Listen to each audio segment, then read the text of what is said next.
Hi guys, it's Julian, and today I am super excited to be showing you how to make deep minimal house like Chris Stussy and Toman. Shout out to Chris Stussy, by the way. Hello if you're watching this, dude. Anyway, as always, you can get the project file, samples, MIDI, presets, all that kind of stuff from this video in the description. And if you're a patron on my Patreon, check tags will be available shortly. And yeah, let's get started. So we're at 128 BPM, a little bit faster kind of tempo here, but it works for this style where it's like really chill but kind of fast.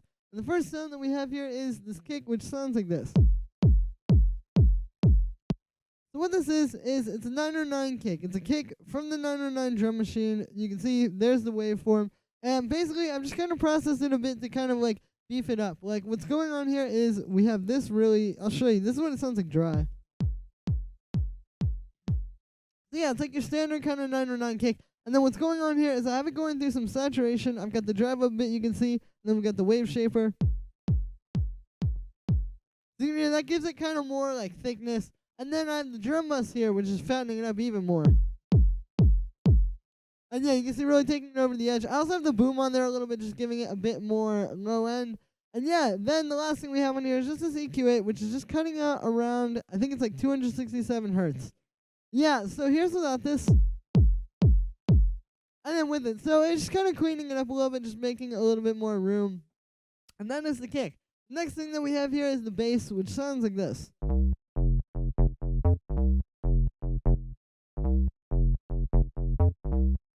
There are a lot of different types of basses that you can use in these types of tracks. You know, usually maybe you'll have like a slower, like eighth notes kind of one, like a something like that.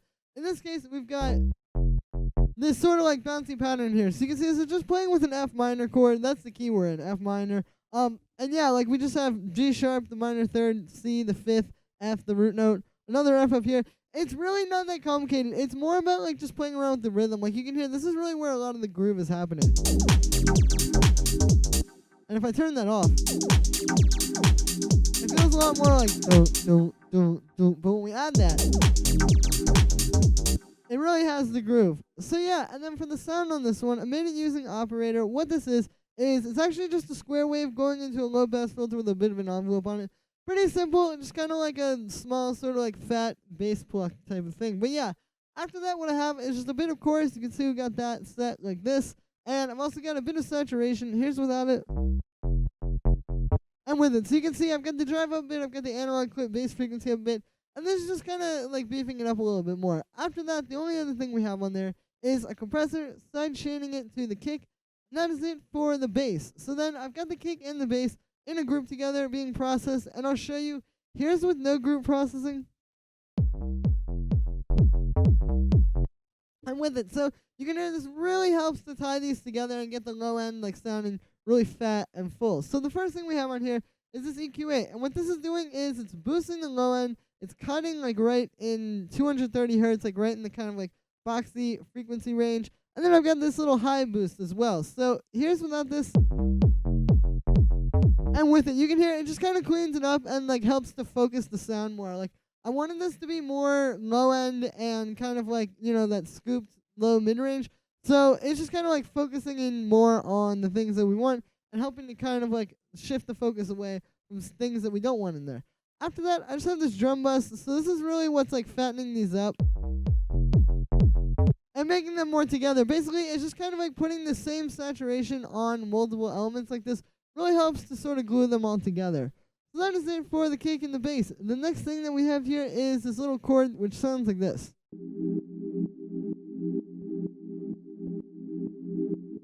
So what this is it's an F minor 9 chord. You can see we have an F minor chord. And then we have a minor 7th. And then a 9th. And then there we go, that's the chord. And so these kind of like more jazzy, sort of like soulful sounding chords. And definitely a lot more of what you want to use for the style. Like if I take this.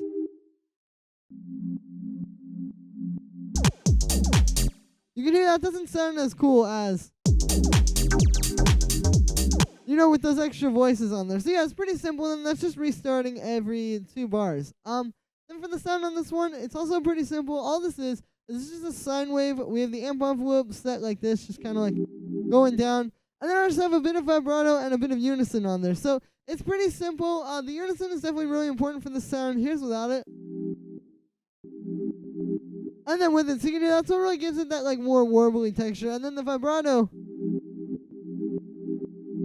is just kind of giving it that like super fast sort of pitch bend. So after that, we just have a bit of chorus. You can see I have this set here. I've got the really high amount and then the really slow rate. That's kind of the thing with these, like here's without it. And with it, having like a lot of chorus like this really helps to kind of bring out the width and yeah, just make it like wider in the mix. After that, we have this reverb, which is kind of small. It's not doing a whole lot, to tell you the truth. It's just kind of like I've got the K time there, got the dry wet there. It's just giving it a little bit more space. So it's not just like chorusy sine waves on their own, I guess. After that, the last thing that we have on here is just a compressor side chaining into the kick. And that is it for that first chord. So then the next thing that we have here is the second chord stab, which sounds like this.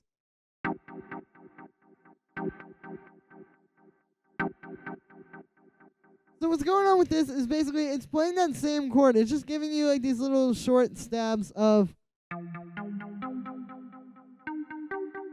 yeah, just that same F minor 9. You can see this one's a little bit more rhythmic. This also has a lot of swing on it. You can see like if I change this to the 16 note grid real quick. So you can see the 16 notes here are off the grid a little bit and they're kind of pushed back. That's what's giving it so much swing. I also have this on the bass line actually. And pretty much everything that has a 16 note, as you'll see as I go through here more. But yeah, it just kind of makes it have more swing. Like that's that like, as opposed to just like constant 16 notes. And then I have that on that upbeat there the second time. But yeah, and then for the sound with this one was made using operator. What it is I have this kind of like complex waveform made using 3 sine waves, just doing some FM like this. It sounds like that. It's almost kind of like a saw wave or something. And then I just have it going into a low pass filter with a high resonance. Just going like, that's what's giving it like the pluck. But yeah, so that's it for the sound inside of operator. After that, we have this chorus. Pretty simple there. I've used it on a lot of stuff here. Kind of gives it more of that like watery texture. After that, we have a bit of echo doing 8 notes. Pretty simple stuff, just kind of gives it more space. After that, we have a bit of reverb, also giving it some space. You can see I don't have the dry wet up super high on this one, but you can hear it in there. Then after that, we have a bit of drum bus, just kind of fattening it up. Here's without it. And with it, so you can hear that really helps to bring it forward. And then the last thing here is just a compressor side chaining into the kick. And that is it for that chord stab. So then the next sound that we have here is this first hi-hat, which sounds like this. So what this is there are 2 hi-hats here basically. This one, and then that 909 hi-hat. What this one is it's a hi-hat I made using operator. You can see I just have this doing 16 notes here. I've got them swung like I was saying. And then, yeah, I made this using white noise. So what we've got going on here is it's just some white noise, which is shaped like this. And then I have it going into a bandpass filter. And then that's how we kind of make it more of like a hi-hat and less of just like a, like a white noise stab, basically. So yeah, this one's really simple. I really like making hi-hats this way, though. You can get a lot of different types of sounds, like you can hear.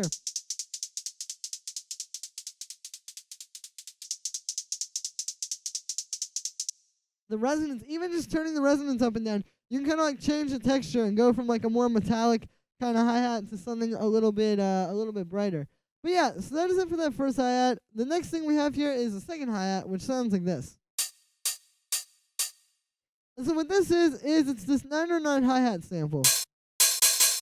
And what I've done is I've just kind of shortened it here using the simpler. So we got this, and then you can see, yeah, I've used the fade out to give it that like really short, tight kind of hi-hat sound. And so this is something that's definitely important for this sound. Like Stussy and Toman and Toman, sorry if I'm pronouncing that wrong. But yeah, like all these artists use these kinds of hi-hats. Like it's very reminiscent of like UK garage. Like UK garage hi-hats, you would do something maybe kind of like this, like you get like a 909 hi-hat like I've done here, and then you just take it, maybe pitch it up a little bit, and then add like this fade to it. And if we shorten it, you can hear we go from like this to something a lot shorter and tighter. like that. And so that's basically what we're doing here. It's just with my own sample. But yeah, so that's what's going on there. This is definitely an important technique for the sound. Like I said, these guys do this a ton. Just taking that 909 hi-hat and making it super, super short. And yeah, that is the hi-hat. The next thing we have here is the clap, which sounds like this. Pretty simple stuff there. In the case of this, it's just a matter of getting like a really tight, kind of like sharp clap like this. That's really clean. And kind of sits on top of the kick like that. But yeah, you can see this has no effects on it. The other hi-hats didn't either. That's just because we have some group processing going on. So even though these are just dry, like they're not really dry what you're hearing right now because there's stuff going on in the group. That's the clap. After that, we have these little zap sounds, which sound like this. So these are used a lot in this style of house, and I'm going to show you how to make them. Basically, the way that you make these is just using a pitch envelope. What you do is you can get any waveform. In this case, I have two different ones. Like this first one is a square wave or a saw wave going into a bandpass filter, and then the second one here is just a triangle wave. So like any waveform, put it into a pitch envelope, and then what you do is you kind of shape the pitch envelope like this, like that, so it's going down. And then with this one, you can see I did it a little bit differently. That one kind of like goes up and then down really quickly. But yeah, so it's not really that hard to do. You kind of just make these types of sounds. And then what's going on here is I put them in a drum rack. And then this way you can kind of have them together and have them as like one sound. And then I have some effects on there. You can see I have this really short echo. So yeah, you know, pretty simple stuff. Like I said, it's not that complicated. It can seem weird or hard to do, but it's really not that hard. And the thing here is, like, you have a lot of room to get creative. Like, for example, here, I could have just used a saw wave.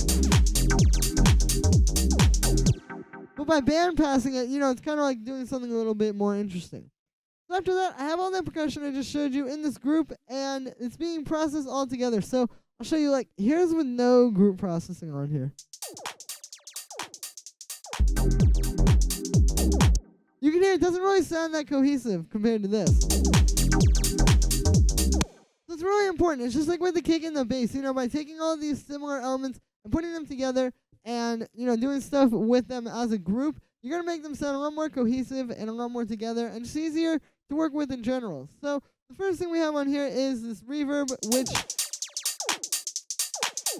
there's without it and then with it. It's really subtle. It's just giving us a little bit of reverb. That's basically what it's doing, and then I've just taken it and put it down to 10%. But yeah, this is a really good technique for kind of making all your drums have, or all your percussion in this case, sound like it's kind of in the same space. Like, it can be hard to get samples that work really well together and sound like they're all kind of working toward the same thing. But by putting this reverb on here, it kind of helps, like, again, give them all that same ambience and same kind of space. After that, we have a bit of drum bus, which here's without it. And with it, so you can hear this is like the real big thing that's kind of taking everything and making it more cohesive. Just like with the kick and the bass group, you know, just putting some kind of saturation or distortion or anything like this fattens everything up and gives it all a lot more of like an even texture, makes it all feel a lot more together. After that, we just have this EQ8, which is just cutting out some low end, you can see, and then just boosting a bit of high end. So here's without that. You know, it's just like with the kick and the bass group, like EQing all the drums at once, just kind of helps to, you know, make them more cohesive and focus in on the things that we want. So, that is pretty much it for this one, guys. I hope you enjoyed.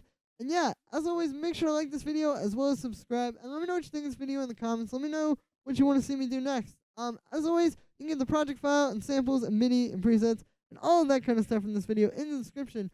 Or on my Patreon, if you're a patron there, check because it will be available shortly. Thank you so much, everybody, and I will see you tomorrow with another video.